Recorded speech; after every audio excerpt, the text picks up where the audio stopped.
we are back on Media Scan with your weekend dose of headlines, controversies and perspectives. As the temperature dipped across cities, the political temperature rose several notches. Also, the concern of COVID making a comeback. We will discuss the politics in and outside Parliament. But first up, what made news? In a decision which can have far-reaching impact, the Union Cabinet gave a great gift to the poor of the country in the new year. The government has decided to merge the Pradhan Mantri Garib Kalyan Anna Yojana started in the wake of COVID and the ongoing National Food Security Act so that now the beneficiaries of the schemes will get completely free ration without paying a penny for another year. Clearly, a very helpful step for the poor of the country. It's time to mask up. With a recent spike in COVID cases in some countries, particularly China, government has advised precaution by masking up, keeping social distancing and avoiding large gatherings or functions. Prime Minister Narendra Modi himself led the review meeting where it was decided that states must ensure hospitals are prepared and citizens take their precaution doses, especially the elderly and those with comorbidities. A political war of words ensued following the Health Ministry's suggestion to the Congress party that the Bharat Jodo Yatra must adhere to necessary protocol. The advisory came after some participants in the Yatra tested positive, including Chief Minister of Himachal Pradesh. But the Congress leadership turned it into a political debate, terming the advisory as selective. They alleged that the government wanted to put brakes on their yatra. Despite heated debates on few bills, the Bihar Hooch tragedy and bickering over the Indo-China situation, the work report of the Parliament session concluded this week was 90% for Lok Sabha, while Rajya Sabha recorded 102% performance. The winter session concluded a week before schedule, following consensus on the issue. There was a lot of noise over objectionable remarks of senior leaders like Mallikarjun Kharge and a standoff over the demand for debate on Tawang. Vice President Jagdeep Dhankar took strong umbrage to the remarks of Congress leader Sonia Gandhi. In her address to the Congress Parliamentary Party, Mrs. Gandhi had commented that the government was delegitimizing the judiciary and even referred to comments made by the chair. Dhankar said his remarks had not been understood correctly and that the country was laughing at the state of things. Despite all that ruckus over some unsavory remarks of Congress leaders and the opposition's emphasis on having a discussion on the Tawang situation, the performance of work clocked by both houses of parliament was superb. So, what are some of those unanswered questions left in this short but very interesting winter session of Parliament that just concluded? To discuss all this and related issues, I have two very special guests with me this evening who will help us decipher the politics related in the last 2 weeks. Joining me for the first time on Media Scan, Aditi Tandon, senior journalist, well known for her relentless, very diligent coverage of the Congress party and the other opposition bloc. Welcome to Media Scan, Aditi Tandon. So good to have you for the first time. Thank you so much, Smitaji. Also with me, Shekhar Iyer. You have been listening to him on Media Scan on earlier occasions. He will give us an overview of all that is going on related to the developments in Parliament and outside. Welcome back, Shekhar Iyer. Thank you, Smitaji, for having me on your show. Thank you very much. And Shekhar Iyer, my first question also comes to you. Straight up, you saw a lot of ruckus in Parliament, many hours were wasted. But even despite all that, and you know, a lot of back and forth on Tawang and related issues, did you see the data which shows that at least 98% of work was done in this very brief session in the Lok Sabha and a whopping 102% in Rajya Sabha? How is that? Well, I think the opposition also realizes, that, from the past experiences of stalling the House and that doesn't exactly fit with the image that they are trying to project these days, that they are pro-democracy, they are for proper functioning of the parliament, people's voices must be heard. So, of course, they had caught on to a subject like standoff with China, which is a very difficult subject because it cannot be easily discussed in parliament. But nevertheless, what we can see is, as you mentioned, 9 bills were passed by the two houses this time. Correct. And you had discussions on supplementary demands for grants for 22-23. Then you had excess grants of 2019-20 were also passed. So all those related appropriation bill matters were taken up, discussed. So you can see that, when it comes to legislative business, as far as possible, the presiding officers, particularly Rajya Sabha chairman as well as Lok Sabha speaker, were very keen, despite the ruckus over, discussion on China. Other things were taken up, and we are seeing, there is a trend where even members of parliament feel, cutting across party lines, that they must allow the work to proceed. So, allow me to come to Aditi Tandon. Let us see how she looks at the whole thing. Aditi, if you remember, in the beginning, the opposition was, adamant on having a discussion on Tawang. Then somewhere in the course of 2 days, they did not press upon it anymore. On a parallel side, there was a ruckus over some unsavory remarks of Mr. Kharge and other leaders. But then the opposition went back to the demand of having a discussion on Tawang, while the government tried to remind them that when similar occasions rose during the UPA regime, Mr. Antony, the then defense minister, had not allowed discussion, and the BJP as opposition had understood the sensitivity. So what do you think really happened? Why was there a certain stress on discussion, then the rethink, and then going back on it? Smita, I have figured that a lot of Congress strategy actually stems from what Mr. Rahul Gandhi says inside or outside the house. So this flip-flop in Congress strategy actually was a function of how Mr. Rahul Gandhi was reacting to the Tawang issue during his Bharat Jodo Yatra. All right. As you know, the very important thing was that allow me to interrupt you, Aditi. Are you saying that when Mr. Gandhi tried to, make his position a little belligerent, then the parliamentary team had to take a recourse and change track? Absolutely. If you look at his statements and Congress party's provocative stand on the LAC issue in the parliament, they were all very much related. And as you know, Rahul Gandhi was not attending the winter session. He was in Bharat Jodo Yatra. I'll come to that. Yeah, two very important leaders of the Congress who are part of the strategy meetings and part of the strategic thinking, Mr. K.C. Venugopal, who is the General Secretary organization, and Mr. Digvijay Singh of Rajya Sabha, and Chief Whip of the Congress in Rajya Sabha, Mr. Jairam Ramesh. So these four leaders, Smita, were really not present in the winter session of Parliament. True. If you have a look at Congress strategy in winter session, most of the important statements were being made from outside the House. In fact, we saw a series of statements from Mr. Jairam Ramesh. He was the one who was doing the damage control for the party. He is the one who wrote to Vice President and Rajya Sabha presiding officer, Mr. Jagdeep Dhankar, yesterday, objecting to his remarks on Mrs. Sonia Gandhi's statement that, the BJP was making calculated attempts to delegitimize the judiciary. And Mr. Jairam Ramesh was the one who also took on the government earlier when Mr. Kharge was attacked in the House over his very unsavory remarks which were made in a rally in Alwar in Rajasthan. So what I'm trying to say is that a lot of cue the Congress takes is from Mr. Gandhi, whether or not he is present in Parliament. So I'll come back to that, this no-show of Mr. Rahul Gandhi as well as some of the very senior leaders, who generally are responsible for the flow strategy of their party.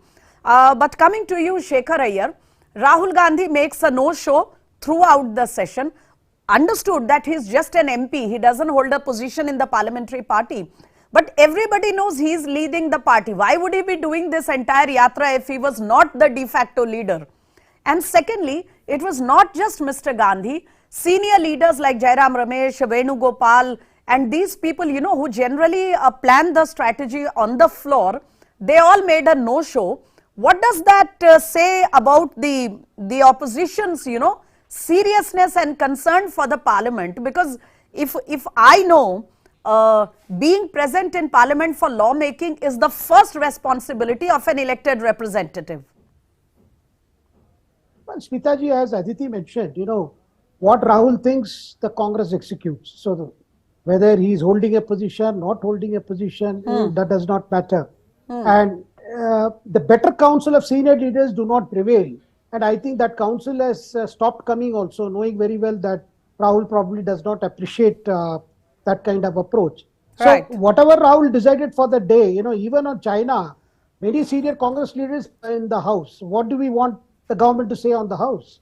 Because they have gone through this, when after July 2020, the same thing happened in the Ladakh sector. Then there was discussion, special briefing Yes. by the defense minister, foreign minister they have gone through it. They know everything because as it was said, opposition not interested in knowing how many tanks have been deployed or how many aircraft is on standby. All those things, details, and cannot be shared also. No. I think Rahul Gandhi felt that this is one good issue to puncture the image of this government, which is seen as very, very strong and resolute on strategy and defense matters. So why not use it? Use it to puncture that image. That was the purpose. Right. To that purpose, they were trying to seek it, but in the process, Rahul also ended up doing some self goals, like हमारी सेनाओं की पिटाई हो गई. Those kind of things were all big self goals, I would say, because that's not the way you discuss the situation. Of course, there were several other statements, some very harsh statements on the Prime Minister as well.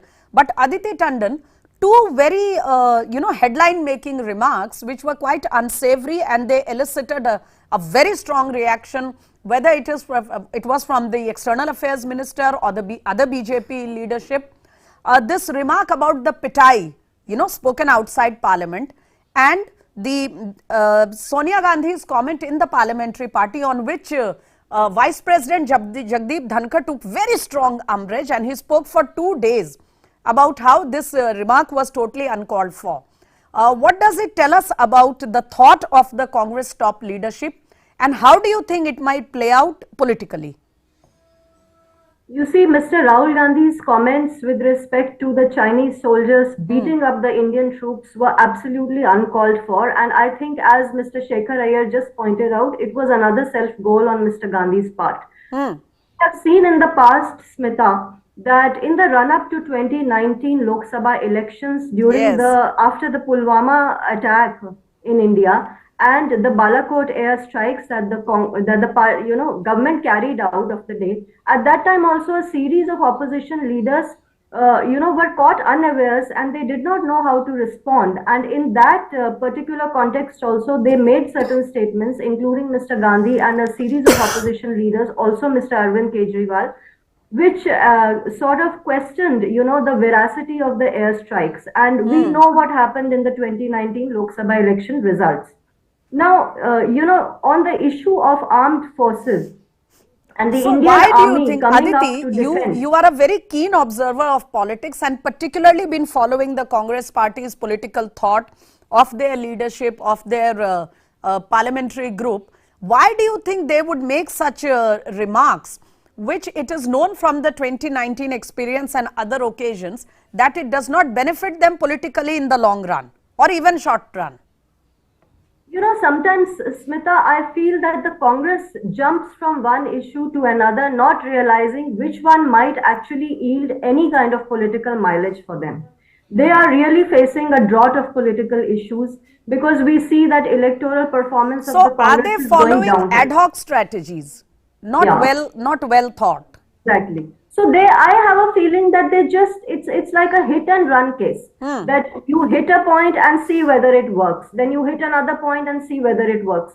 It's a kind of intemperate manner of politicking, because, comments like pitai of Indian soldiers will not go down well in a time when India is actually, the president of the G20, when the entire effort of the country, the Prime Minister and the entire government, is to actually uplift the morale of the country and to show to the world that India has really arrived, on the world stage. You see, the entire narrative of the government is with respect to, India becoming a Vishwa Guru in some years from now. And that is the real purpose of the Amrit Kal, the next 25 years, that Prime Minister Narendra Modi is personally leading from the front the celebrations of Amrit Kal, and the repeated pitch from the government side is that India has to become a world leader that it used to be before the advent of the Mughals and the British in the country. So it's a larger national strategy. Let me get a quick comment from Shekhar Iyer, and then I want to come to another very quick issue outside Parliament. Shekhar Iyer, the Congress top leadership is following a hit and run policy. They jump from one issue to another, not exactly calculating how it will play out politically. Is that the situation according to you?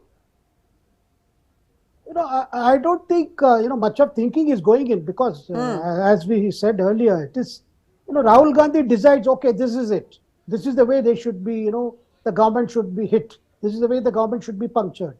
And I do not know. Also I think Rahul Gandhi and some select Congress leaders are getting briefed by some retired diplomats and some retired officers also, who are not very well aware of the current situation. You see, some diplomats might have held high position, who are actively, with the Congress leadership, just as Raghuram Rajan is with Rahul Gandhi. There are some people who were in the foreign service, who held high positions, who are briefing them. Yes. But it is up to Rahul Gandhi to understand and, strategize. But probably they are not able to realize the situation today on the border is completely different from what Rahul Gandhi is saying, because things are different. This is not 1962. And also, Congress also has a legacy of, Nehru and 1962 and what happened that period. See, the government's anxiousness is simple, that we should not say anything on the floor of Parliament or publicly that unnecessarily makes China think we are going belligerent. Because this is what happened in 62. Or demoralize our security forces. Yeah, and this is what happened in 19. And what has happened is only a hatapai. I mean, this is not some group of soldiers trying to push in. And what we cannot state also, there are occasions when our soldiers are also known to have gone that side. But how can it was a limited scuffle for a while. Scuffles exactly. I mean, if a country is planning to massive invasion, they don't start with scuffles. No. These are basically testing each other's nerves, as well as how alert we are, and we are alert. There is no doubt about it, because we have seen what happened in Ladakh. In Tawang, in Yangtze to be precise, I think our preparedness really gave a shocker to the Chinese forces, because we were it was like we were waiting for them to come, in our soldiers as well as our armory. But moving on to another issue, Aditi Tandon, immediately after the conclusion of the session, there was a very, very important cabinet meeting where the government took a decision which can have very far-reaching impact, of merging the Pradhan Mantri Garib Kalyan Anna Yojana with the beneficiaries of the National Food Security Act. And now the effect is going to be that all the people who come in this segment are going to get completely free ration without paying a penny. How is the opposition looking at this announcement? What is their political answer to it? Have they reacted? See, the opposition is still calculating what to say about this issue, because in one way, this is a landmark decision, Smita, because it's the first time in the history of independent India that poor people of the country will get, free ration for a whole year under a legislation like the National Food Security Act, under which the government has decided to merge the Pradhan Mantri Garib, the Anna Yojana. And 81 crore people are going to be benefited, and 2 lakh crore is going to be the annual cost. And so the opposition is trying to calculate where the government has actually fallen short. So that strategy is still going on. We expect some reactions today. But what they're essentially trying to say is that instead of 10 kg that the poor earlier used to get, because what the Garib Kalyan Yojana would give them 5 kg extra over and above the NFSA entitlement. Yes. So that has become 5 kg now and not 10 kg. But you see, the larger perspective has to be also seen that this has been extended up to a year, which is a very long time. Earlier extensions used to be for 6 months, Smita, under the Garib Kalyan Anna Yojana. And now this extension is for a full year. So full year of guarantee. Yes. Because we expect a COVID surge as we see what is happening in China. So the government has acted in advance to extend the food security umbrella to the poor for a full year. And so there is no Quickly, tension for Shekhar India. Iyer, Aditi, if I can cut you for a second. Quickly, Shekhar Iyer, your take in one line about the government, preempting that just in case there is a COVID surge, the people need a safeguard, for their food. And also, how do you think it might play out? Quickly, please. Well, I think as Aditi pointed out, this is taking into account the current reports are that are coming about new variants of Omicron and how we deal with it. And above all, the government has realized that this particular scheme, providing food to more than 80 crore families, this has definitely been a sort of a succor as well as a relief and a cushion, and that the government does not want to disturb. So one more year is there, and this is one of the best thing that has happened in dealing with the problem of hunger. And also food security is an important issue. When we are talking of Vikas, we are talking of Sabka Saath, Sabka, when you want to cover all, this is one, because this used to be a constant worry. So in case, one does not expect this time the COVID to turn serious or become like previous occasion. Nevertheless, the buffer is ready. So that's the important message that's coming from the cabinet decision. So on that note, I think it's time to wind up this show. Thank you so much, Aditi Tandon, for joining us for the first time. I still had a couple of issues I wanted to talk to you about, but time just doesn't permit me to do so. Shekhar Iyer, thank you so much for joining back. Both of you were very, very engaging in your conversation. Thank you, Aditi. Thank you, Shekhar.